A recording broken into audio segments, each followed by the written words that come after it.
கோவை மாவட்டம் பெரியநாயக்கன்பாளையம் அருகே வீரபாண்டி பிரிவு பகுதியில் பில்லூர் குடிநீர் திட்ட குழாய்கள் உடைப்பு ஏற்பட்டு சாலையில் தண்ணீர் ஆறாய் ஓடியதால் போக்குவரத்து பாதிக்கப்பட்டது.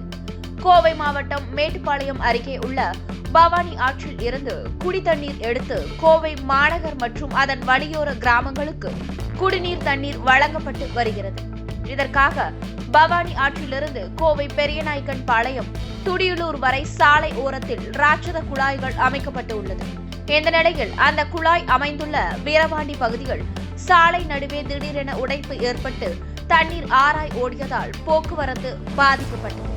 குழாய் உடைப்பை ஏற்பட்ட இடத்தில் சாலையில் பள்ளம் ஏற்பட்டதுடன் தண்ணீர் சுமார் 2 கிலோமீட்டர் தொலைவிற்கு சாலையில் பெருக்கெடுத்து ஓடியது.